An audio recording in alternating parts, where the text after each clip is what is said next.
Boa noite!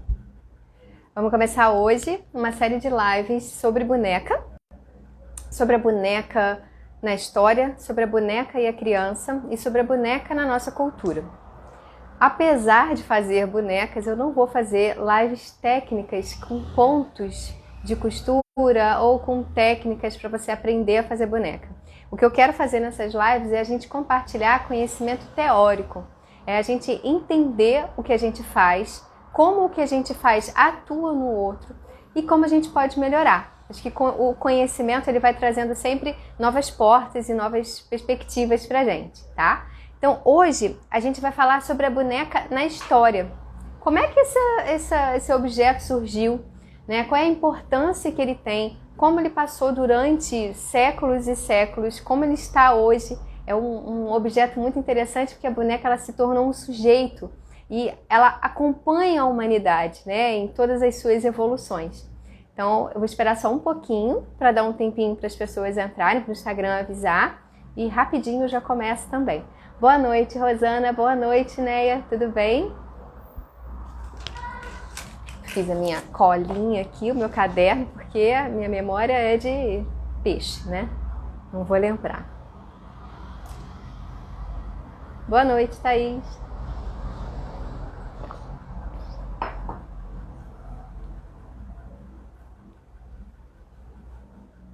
A gente vai...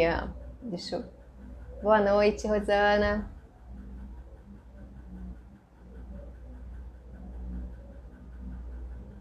Olá, boa noite, Morgana.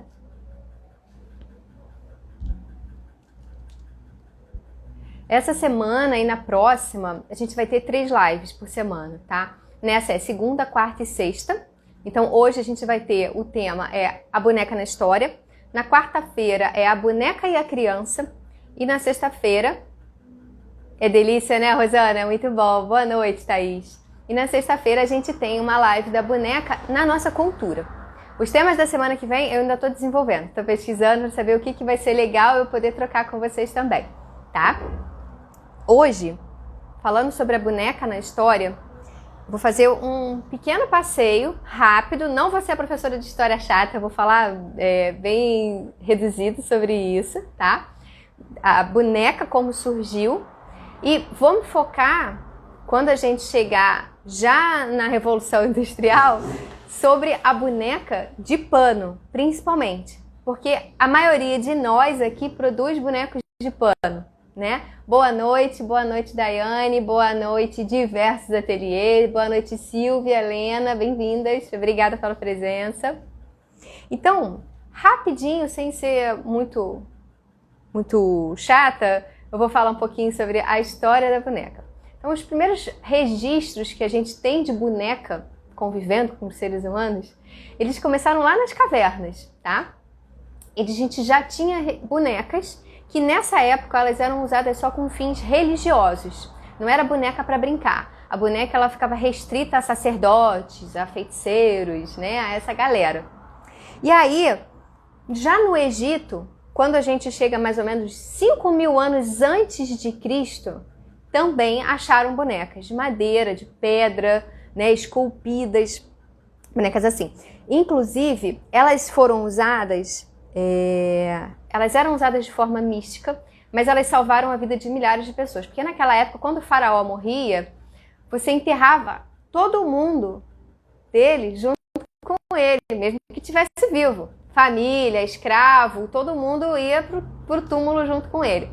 Então, quando criaram a boneca, passaram a enterrar ele com essas pessoas simbolicamente, com essas bonecas de barro, bonecas de pedra, essas coisas. E aí, até então, não tinha essa boneca, era só nessa função. Aí quando a gente chega em 2000 a.C., na Grécia, a gente tem registros de crianças brincando efetivamente com bonecas. Então demorou um pouco, né, para chegar lá. E o legal foi que na Grécia, essas bonecas elas cresciam com as meninas e quando elas já eram adultas e iam se casar, elas ofereciam, tinha uma cerimônia de passagem, né? Elas ofereciam essa boneca para a deusa Afrodite. Era uma forma de ter sorte no amor, né, para ter fertilidade e essas coisas. E ficamos nessa situação, né? O importante disso é a gente entender que a gente tem um registro, uma ancestralidade que nos liga à figura da boneca. Então, o brincar de boneca, o se relacionar com uma boneca em qualquer idade é ancestral. A gente já faz isso desde que a humanidade existe. Então, a boneca, ela se tornou realmente um grande observador da evolução humana, né? É legal olhar desse prisma, assim. É o brinquedo mais antigo e, para mim, eu acho que é o mais importante. Porque, como ela representa um ser humano, ela te dá a oportunidade de fazer exercícios de troca de lugar, né? E aí, eu tenho a minha cola aqui, gente. Vocês sabem que eu não tenho memória, né? Eu já preparei tudo antes. Então, vamos lá.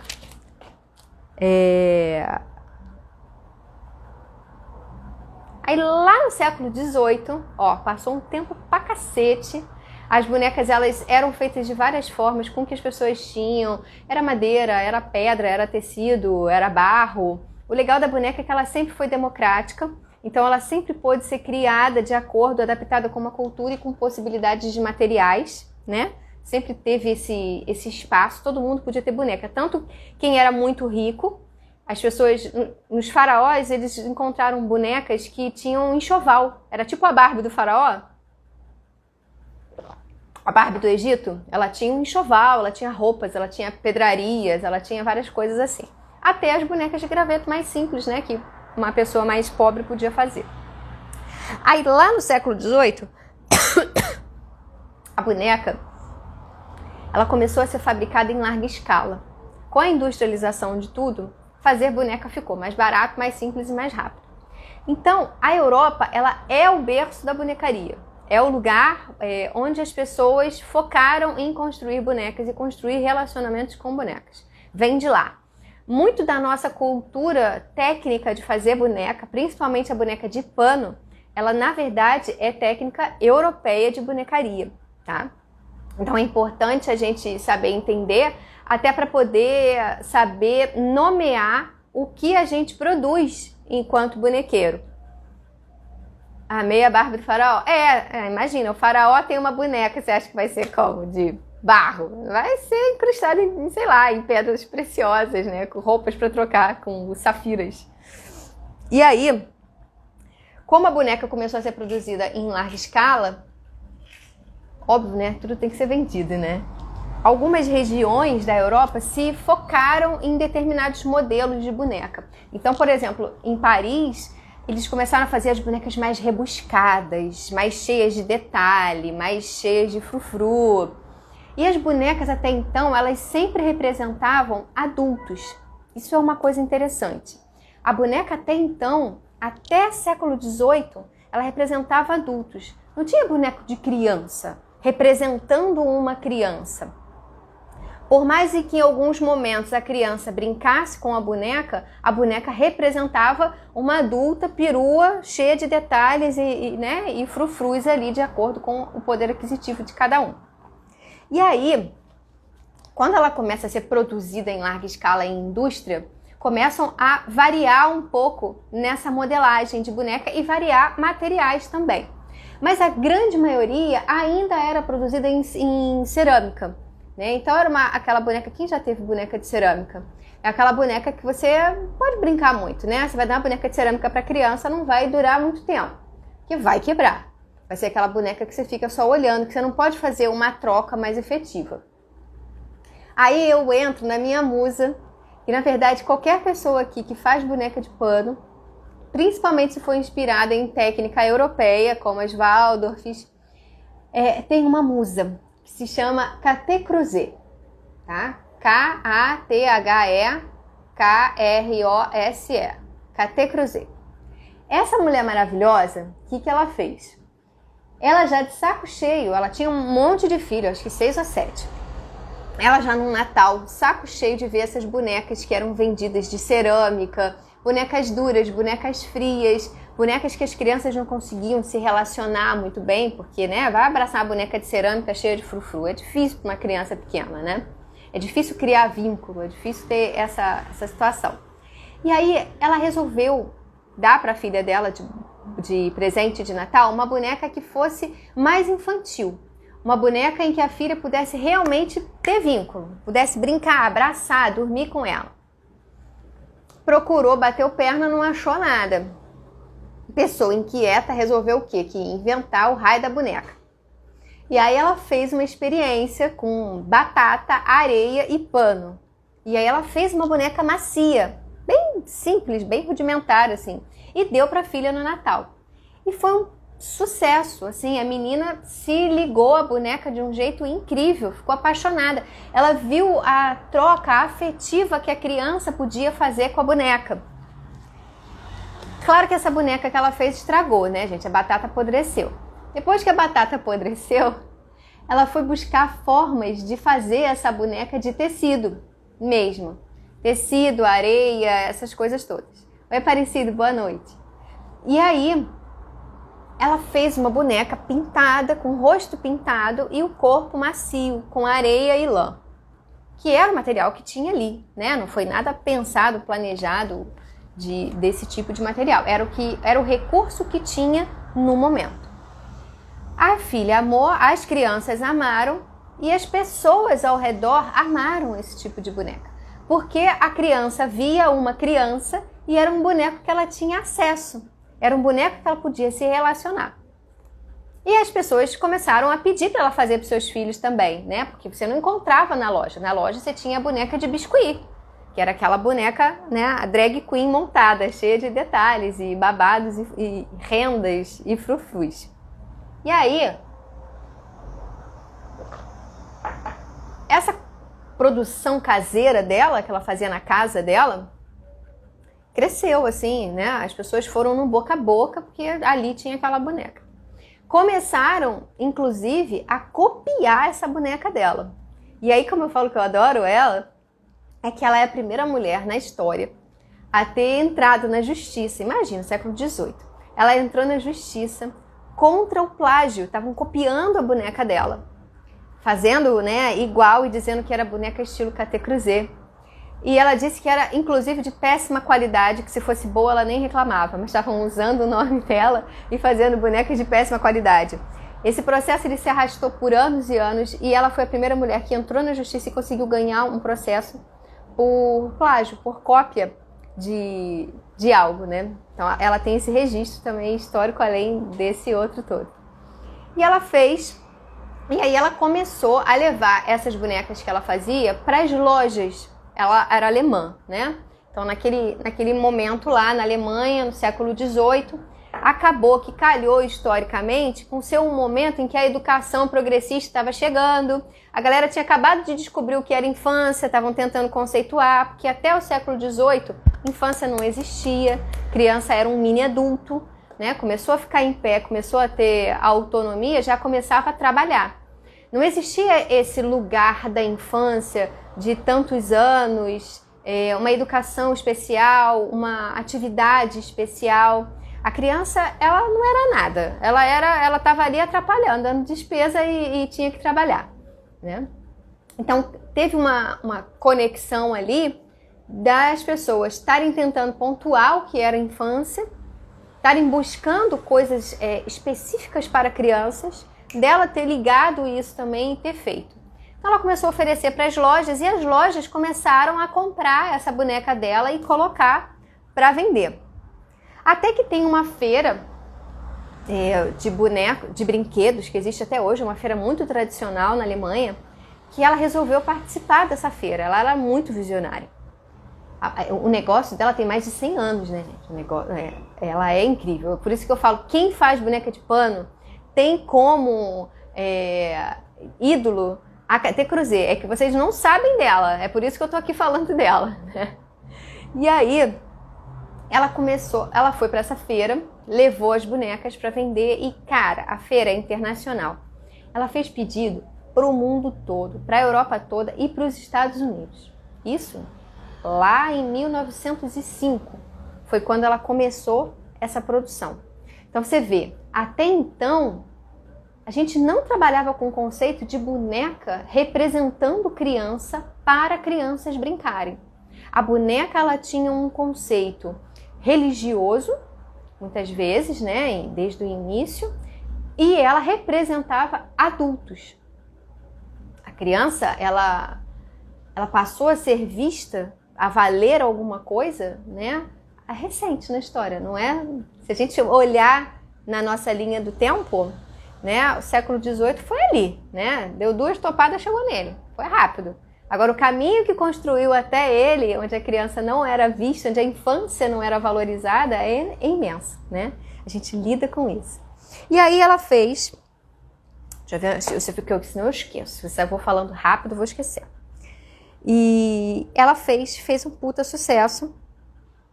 E o porquê que fez esse sucesso? Porque as crianças começaram a se ver nas bonecas. Olha que delícia. É a representatividade que a gente hoje fala, né? De etnias, de sexo, de gênero, de tudo. Essas crianças, elas começaram naquela época, 1905, 1910, a se verem retratadas nos bonecos que elas podiam brincar. E esses bonecos eram acessíveis. Olha que delícia. Aí se cria esse vínculo da criança com a boneca. Muito bacana, né? Eu acho isso maravilhoso. E aí, o que acontece? É exatamente o momento da valorização da infância.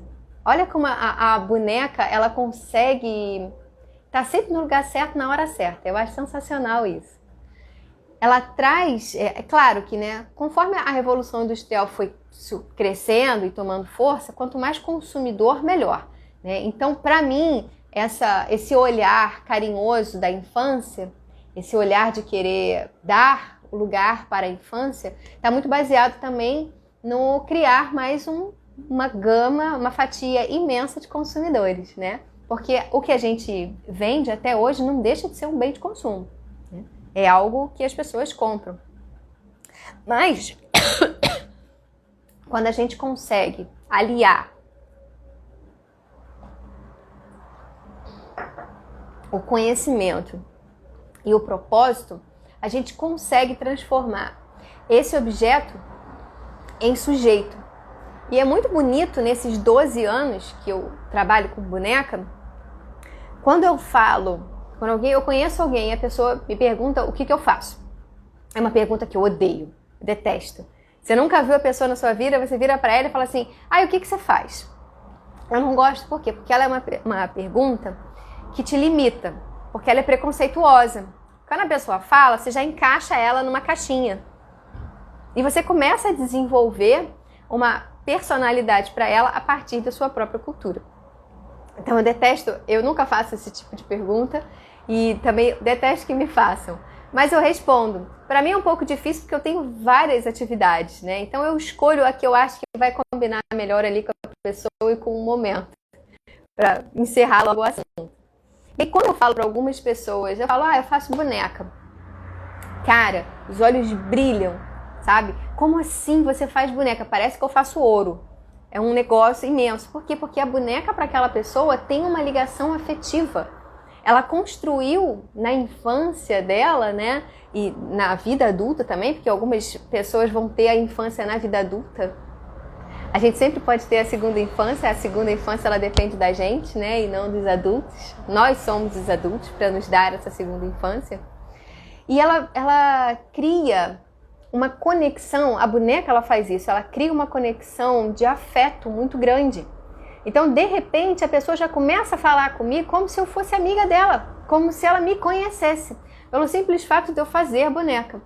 E a gente pega carona nesse valor emocional que a boneca tem. Então, as lives elas vão ser curtas, tá? Eu não vou fazer lives longas.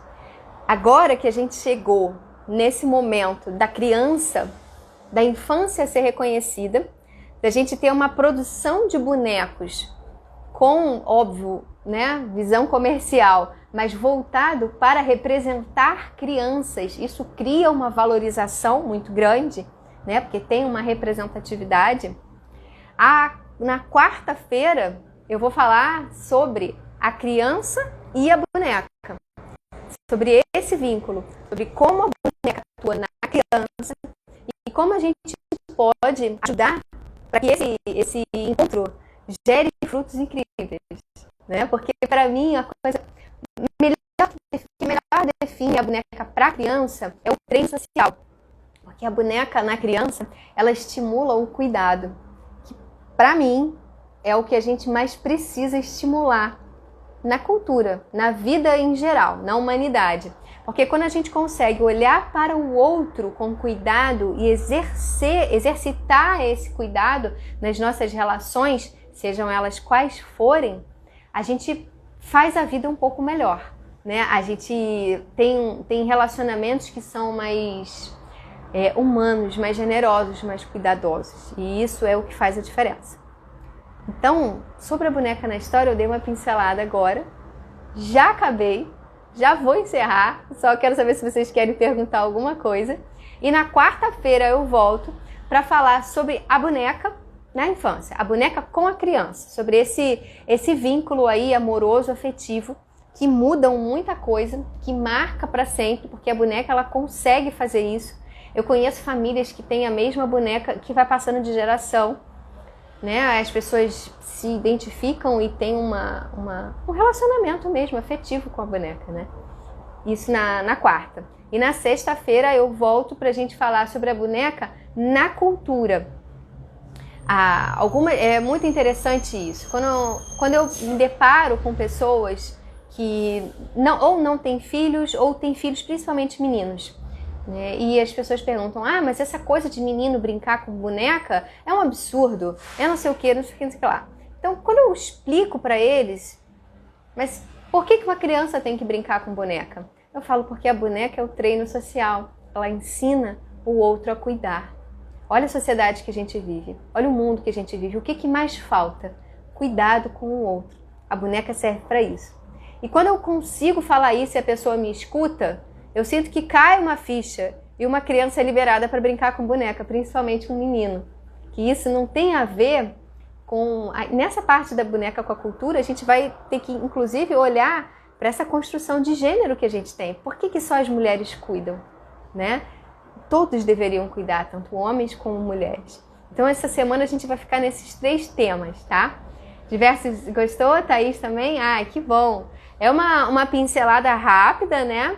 Mas traz umas informações assim que principalmente para quem faz é importante a pessoa saber, né? Quem é que inspirou?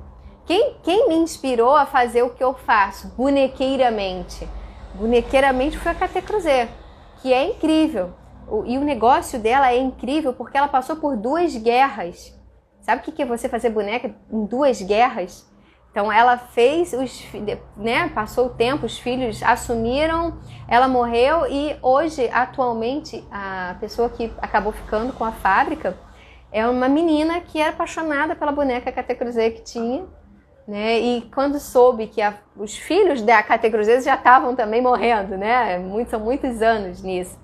Ela fez uma proposta e ela conseguiu assumir a fábrica com muita felicidade, né? Nessa época de guerra, ela tem alguns registros que as pessoas, imagina, a guerra, tá tudo acabado, tá tudo destruído. Você precisa se agarrar ao menor pedaço de esperança que tem. Então você não tinha material, você não tinha tecido, você não tinha cabelo para colocar na boneca. As pessoas mandavam para ela, iam entregar tecido que elas tiravam das próprias roupas e o próprio cabelo. As pessoas cortavam o próprio cabelo e levavam para a Caté Cruzet para ela poder fazer uma boneca para aquela criança. Porque assim, eu acho isso lindo, porque num momento em que tá tudo uma porcaria, né? E tá todo mundo desesperançoso, você busca na boneca uma ideia de esperança, de levar alguma coisa boa. Então essa história da Caté Cruzet, ela é muito legal. Ela é muito legal. Quem quiser depois conhecer mais, dá uma olhada no site dela, eles têm uma página só sobre a história, só sobre essa biografia. É muito legal a gente saber quem criou essa cultura que a gente, quando chegou, já estava pronta, já estava estabelecida, né? Porque ela começou isso em 1900, lá, 5, 6. E como ela se inseriu na cultura, tanto na Europa como na América, a gente também acaba pegando essa rebarba, né? E na boneca brasileira, a gente não tem muito um personagem assim para falar, porque como a gente conseguiu, graças a Deus, ter influências de várias pessoas.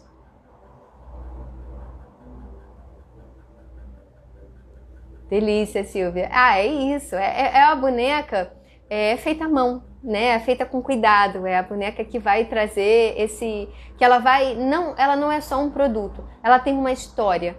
Ela tem a história que você fez fazendo ela. É uma pessoa quem faz. Eu acho que o mais legal dessa coisa da boneca feita à mão é mostrar para a criança uma oportunidade, né? De quem faz aquilo. Porque as crianças, elas acabam achando que as coisas surgem prontas na prateleira, né? E quando você para e você mostra, você valoriza trabalho, você valoriza a mão de obra, você dá oportunidade para a criança ampliar, inclusive, o que ela acha que ela pode ser. Mas isso é da live de quarta-feira, eu não posso falar ela antes, né? Tá bom? Então na quarta-feira eu volto, vai ficar salvo, vai ficar lá no perfil depois para quem quiser rever e fazer a anotação dessas referências. E quarta-feira, 8 horas, estamos aqui de novo para falar sobre a boneca e a criança, tá bom? Obrigada pela presença. Soleta o nome novamente, por favor. Vou escrever aqui, ó, no comentário. KT Cruzeiro. Ó, escrevi o nome dela aí, Fernanda. Que aí você vai achar o site, você vai achar tudo.